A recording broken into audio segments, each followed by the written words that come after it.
वो Xi Jinping जो है वो देख लेते हैं कि किसको क्या किस तरह करना है। लेकिन चाइना के और इंडिया के मामलात ख़राब होने की वजह से एक तासुर जनरली ये भी था कि शायद कोई इस तरह के जो जिसे कहते हैं ना गर्म अल्फाज जो हैं, हॉट वर्ड्स एक्सचेंज हो सकते थे। तो उससे मेरा ख्याल है जो शी जिनपिंग हैं वो ऐसा कुछ हुआ नहीं है मेरा ख्याल है। और प्राइम मिनिस्टर मोदी और शी जिनपिंग दोनों निकल गए हैं। इस तरह की कोई कंट्रोवर्सी जनरेट नहीं हुई, वरना शायद मामला जो है। जय हिंद। स्वागत है आपका हमारे चैनल पर एक और लेटेस्ट वीडियो में। दोस्तों, पाकिस्तान की हालात अब दिन ब दिन पतली होती हुई जा रही है और पाकिस्तान के नए प्रधानमंत्री शहबाज शरीफ आए दिन दूसरे देशों के पास भीख मांगने के लिए जाते हैं ताकि पाकिस्तान को किसी भी तरह ट्रैक पर लाया जा सके। लेकिन लगता नहीं है कि पाकिस्तान की इकनॉमी अब किसी भी तरह पटरी पर आने वाली है। पाकिस्तान के हालात जल्द ही श्रीलंका से भी ज़्यादा गंभीर होने वाले हैं। वहीं भारत दूसरी ओर तरक्की के रोज़ नए नए आयाम लिख रहा है। उसी को लेकर पाकिस्तानी मीडिया की काफ़ी करीब से नज़र होती है और जो G20 समिट था उस पर भी पाकिस्तानी मीडिया ने काफ़ी करीब से नज़र रखी, क्योंकि जिस तरह भारत के प्रधानमंत्री नरेंद्र मोदी जी का एक भव्य स्वागत हुआ और उसके बाद दुनिया भर के शीर्ष नेताओं के साथ जो उनकी मीटिंग रही, उनसे जो बातचीत हुई, उसको पाकिस्तानी मीडिया बिल्कुल करीब से देख रहा था। और दोस्तों, एक तरफ भारत ने जो एक पाकिस्तान का एक दो प्रोडक्ट था जो कि भारतीय बताकर ऑनलाइन बेचा जा रहा था, उसको भी भारत ने बंद कर दिया। उससे पाकिस्तानी मीडिया बिल्कुल डरा हुआ सहमा हुआ नजर आ रहा है, क्योंकि पाकिस्तान तो पहले ही भारत के सामने ट्रेड शुरू करने के लिए हाथ पांव जोड़ रहा है, लेकिन भारत पाकिस्तान के साथ किसी भी तरह की कोई भी बातचीत करने को तैयार नजर नहीं आता है। तो चलिए दोस्तों, इसी पर हम आपको दिखाते हैं। एक बहुत ही बढ़िया और मज़ेदार वीडियो है। इससे पहले वीडियो को लाइक कीजिएगा, प्लीज़ हमारा चैनल सब्सक्राइब कर लीजिएगा। चलिए करते हैं वीडियो स्टार्ट। की जरूरत थी वो नहीं की, और इतने वो रशियन मिसाइल मिसाइल वाला मसला भी सेटल हो गया, कर दिया, चीजें ठंडी कर दी। अब देखिए ये वाली जो चीजें हैं ये अब चाइना को डिफरेंट दिखे नहीं, मतलब तकलीफ हो रही है। और अगर आप यहाँ मत जाओ वहां मत जाओ, और भाई तू कौन मैं कौन, खामखा एम ही बस कुछ भी बोल दे चीमा साहब। अच्छी बात है, देखिए आपको हमें टॉपिक मिल गया ना बात करने को, अच्छी बात है। मीडिया को टॉपिक मिलने चाहिए बात करने को। और खान साहब वो चाइना में ये सिमिलरिटी है। खान साहब और चाइना में क्या सिमिलरिटी है? मीडिया को काफी टॉपिक दे रहे थे बात करने को। लेकिन लेकिन आप क्या समझते हैं सुमित भाई, आप मुतमिन हैं जो कि चीनी शी जिनपिंग की और मोदी साहब की जो ग्रीटिंग एक्सचेंज हुई है उससे मुतमिन है, या कि क्योंकि बहुत सारे लोगों का कहना ये है कि मामलात तो इंडिया और चीन के खराब हैं, और जो शी जिनपिंग है उसने झड़क ट्रूडो को दिया है। तो अगर इस तरह की कंडीशन मोदी के साथ साहब होती कि उनको भी इस तरह की बातें कर देते तो what would have been his reaction? देखिए चीमा साहब, शी जिनपिंग की इतनी औकात ही नहीं, वो बंदा देख के हाथ मारता है। ये हम भी आप भी छोटे थे तो अपने कद काठी देख के सामने वाले पे हाथ या पैर चलाते। अगर देखिए कद काठी औकात बड़ी उससे दूर रहते। अब देखिए मैं आपको बताऊं, हमारे पार्लियामेंट में घटना हुई थी। एक बार राहुल गांधी जी मोदी जी के गले मिले नहीं, गले पड़ गए थे। वो बैठे थे जाके गले, पैसे कैसे कहते, गले मिलना नहीं गले पड़ना। अब वैसे अगर कोई, अब मोदी जी जा रहे उसने हाथ ऐसे कर दिया। अब हमारी सभ्यता अगर कोई हाथ ऐसे करे, हम बिल्कुल उसको झटका नहीं देते, ये हमारी सभ्यता के खिलाफ है। हाथ मिलाया, 3 सेकंड बात हुई, चल दिए। इसे डिप्लोमेटिकली हाई कहते हैं, हेलो नहीं कहते। अगर हेलो होता तो 2 फ्लैग होते, प्रेस होता, हाथ मिलते हैं, हाथ पकड़ के रहते हैं, फोटो खींचती है, ऐसे कंधे पे कंधा हाथ होता, बायलैटरल होता है, अनाउंस होता। बायलैटरल हमारा 8 कंट्री के साथ हुआ चीमा साहब, मैंने बोला था चाइना के साथ नहीं होता। वो तो शी जिनपिंग सामने टकरा गया, रास्ता काट गया, हाथ आगे कर गया। और हमारी सभ्यता ये कि हमने आदर कर लिया, क्योंकि ऐसा मैन टू मैन थिंग, मतलब किसी का भी आदर करना चाहिए इतना। बट 3 सेकंड के अलावा कोई कन्वर्सेशन नहीं हुई, कोई कॉन्टैक्ट भी नहीं रहा।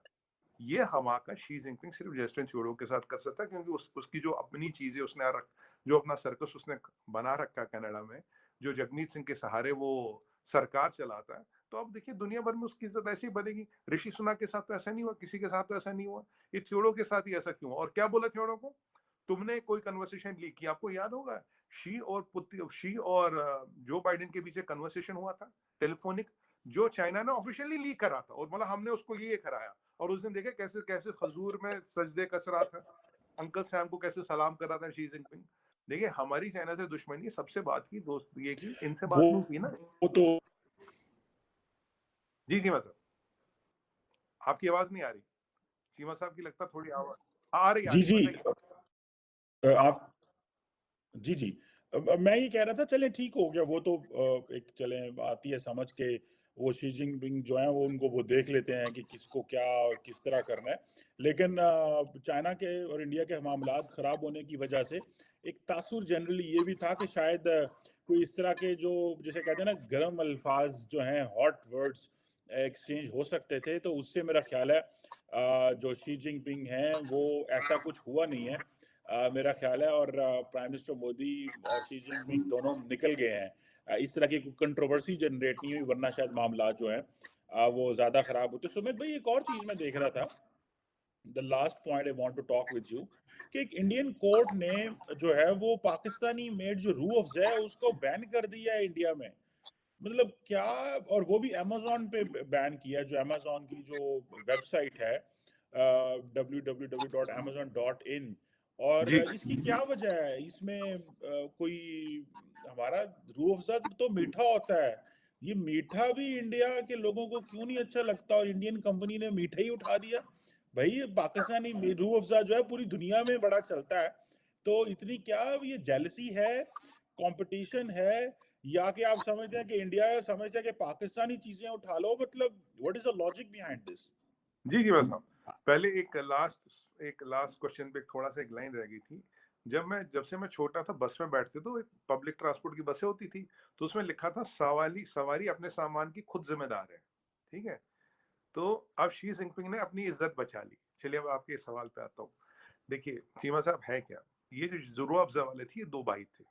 इसमें मैं डिबेट कर चुका हूँ नेशनल टीवी पे। ये दो भाई थे, एक इंडिया में रह गया, एक पाकिस्तान चला गया, इनमें कुछ डिवीजन हुआ। ठीक है जी, अब रूह अफ़ज़ा यहाँ भी बनता, वहां भी बनता, या हमदर्द बनाता, आपके मुझे पता नहीं कौन बनाता, हमदर्द कोई वक्फ बोर्ड या कुछ ऐसा बोर्ड करके कुछ वो बनाता वहां पे। ठीक है जी, अब क्या हुआ कि ये जो यहाँ का भाई थे, जो यहाँ का हमदर्द था, उसने कंप्लेंट कर दी।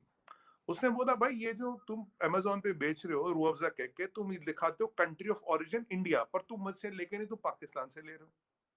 या तो जो ये जो मसला फंसा, ये कोई पाकिस्तान हिंदुस्तान के मसले नहीं फंसा, ये फंसा टेक्निकलिटी पे। अमेज़न पे आपने देखा होगा होता कंट्री ऑफ ओरिजिन, उसमें लिखा था कंट्री ऑफ ओरिजिन इंडिया और मैन्युफैक्चरर हमदर्द, जबकि वो वहां से ला रहे थे। अब इसमें अमेज़न वालों को क्या सेटिंग थी, कुछ लेना देना था, गलती हुई, मुझे नहीं पता। पर मुझे लगता है कि यूजुअली इतनी बड़ी गलतियां इन लोगों से होती नहीं। देखिए एक पेंसिल भी बेचते तो उसके सामने नीचे 5 रुपए लगा देते, दूसरी पेंसिल के नीचे 4 रुपए 75 पैसे लगाते, तीसरी के ऊपर 5 रुपए 25 पैसे लगा देते हैं। जब वहां इनसे गलती नहीं होती कि हाँ कंट्री ऑफ ओरिजिन में गड़बड़, मैन्युफैक्चरर में गड़बड़, तो उन्होंने एक कोर्ट का दरवाजा खटखटाया, भाई हमारा माल नहीं, हमारा माल बैक कह के आप ये बेच रहे हो। तो कोर्ट ने पूछा भाई ये कैसे, तो वो गोल वोल करके तो उन्होंने बोला ठीक है यार ये माल ही नहीं बेचना, अब इसको बंद कर दिया हमने। अगर अमेज़न कहता मुझसे गलती हुई है, आप पाकिस्तानी रूह अफ़ज़ा बेचते, कोई दिक्कत नहीं, बोलिए प्रोडक्ट ऑफ पाकिस्तान, और इतना पैसा मैन्युफैक्चरिंग पाकिस्तान। आप हमदर्द का नाम लेके प्रोडक्ट ऑफ इंडिया बता के अगर पाकिस्तानी प्रोडक्ट बेच रहे हो, तो आप लोगों को तो ठगी कर रहे हो, लोगों के साथ धोखा कर रहे हो ना। दिक्कत यहाँ पे थी, दिक्कत मीठे या खट्टे की नहीं है, दिक्कत है लोगों का भरोसा तोड़ने की, लॉ तोड़ने की। इसके फिर कोर्ट ने बोले ठीक है भाई, और उन दोनों भाइयों में कुछ जो दोनों भाइयों की फैमिली अलग हुई, उनमें कुछ फैसला हुआ नहीं, या तो कुछ फैसला हो जाए। उनको उन्होंने केस अपना वापस लिया नहीं, जब ये केस वापस हुआ नहीं, तो फिर बोला ठीक है जी ये वाला बैन। और इसमें कहीं ना कहीं चीमा साहब मैं बताऊंगा, इसमें अमेज़न की भी गलती है। अमेज़न ने की इतनी आंखें कैसे बंद हुई, कैसे उनके इतने रडार बंद हुए, कैसे उन्हें पता ही नहीं लगा यार कि कंट्री ऑफ ओरिजिन गलत लिखा है, प्रोडक्ट का मैन्युफैक्चरर गलत लिखा है। और शायद ये भी हो सकता है कि, हो सकता है मुझे नहीं पता, आई एम जस्ट स्पेकुलेटिंग, हो सकता है वहां से मार्जिन ज्यादा आ रहा हो, कुछ भी हो सकता है, I don't know. But usually जो बड़े एमएनसी होते हैं और जिसकी $1 ट्रिलियन की मार्केट कैप उड़ी हो, अमेज़न की उड़ी $1 ट्रिलियन की मार्केट कैप, तो उनको ना संभल के रहना चाहिए। ऐसी चीजें कहीं ना कहीं आ जाके घातक होती। वैसे भी ओएनडीसी आ रहा है, open network for digital commerce is being launched in a matter of few months. तब ये वॉलमार्ट को, फ्लिपकार्ट को, अमेज़न को, उन्हें वैसे भी फिर जरा और भी संभल के रहना चाहिए। कि जब कहते हैं ना, कहते कहते चीमा साहब, when the sea is rough, keep your ship light। नहीं वो तो ठीक है सुमित भाई, लेकिन सुनने में ये आ रहा है कि असल में सिर्फ ये चक्कर नहीं था, जो एक लीगल मेट्रोलॉजी एक्ट और food safety and standard act है, इंडियंस कह रहे थे वो भी पूरा नहीं कर रहे। सो ये जो चीज है, ये फूड सेफ्टी सिक्योरिटी एक्ट और ये चीज, इससे मुझे लगता नहीं है कि मतलब it was not just about an reason, it was like कि ये चीज को कहना कि भाई ये पाकिस्तानी प्रोडक्ट है तो रिलायबल नहीं है, ये तो टेस्ट ही पास नहीं करते, और इस तरह की चीजें, मतलब वैसे ही उसको करना मेरा नहीं ख्याल पाकिस्तान का और इंडिया का कंपटीशन है, लेकिन इतना ज्यादा वो एक जेलसी फैक्टर क्या कहेंगे इसको कि भाई पाकिस्तानी चीज बिके ना। हमारा रूह अफ़ज़ा तो पूरी दुनिया में जाता है, हमारी कोई ज्यादा प्रोडक्ट्स तो वैसे नहीं जाती दुनिया में, लेकिन एक आधा रूह अफ़ज़ा ही जाता है, आपने वो भी पकड़ के बैन लगा दिया यार। ये तो, और ये कह देना कि जी इसका वो जो food safety and standard act है वो भी पूरा नहीं उतरता। This is what reported by NDTV by the way.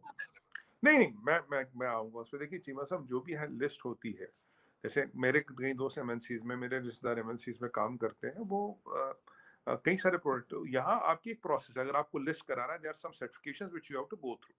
ये हर एक प्रोडक्ट के लिए मैंडेटरी, कोई रूह अफ़ज़ा के लिए नहीं है, यानी कि आपके केस में कोई सर्टिफिकेट लगा दी। जो फूड प्रोडक्ट की कोलंबिया से तो देखा होगा दोस्तों किस तरह से पाकिस्तानी ऑनलाइन आज भी फ्रॉड में शामिल होते हैं, और दोस्तों ये इसी तरह के खेल हमेशा से रखते आए हैं। इनके इसी कारनामों से दुनिया परेशान है, और दुनिया भर में जो इनके साथ हर जगह सलूक होता है ये इन्हीं कारनामों की वजह से होते हैं। ये दुनिया में जहाँ कहीं भी जाते हैं वहाँ पर अपना रंग दिखाए बगैर बिल्कुल भी बात नहीं आते। और दोस्तों पाकिस्तान की हालात अब इसी कारनामों से बिल्कुल आए दिन नाजुक होती हुई जा रही है। आने वाले दिनों में पाकिस्तान को काफ़ी दिक्कतों का सामना होगा, तो हम आपके लिए पाकिस्तानी मीडिया के इसी तरह के एक से एक लेटेस्ट वीडियो लेकर आते रहेंगे। प्लीज़ आप हमारे साथ जुड़े रहिएगा। मिलते हैं अगले वीडियो में, तब तक जय हिंद, वंदे मातरम।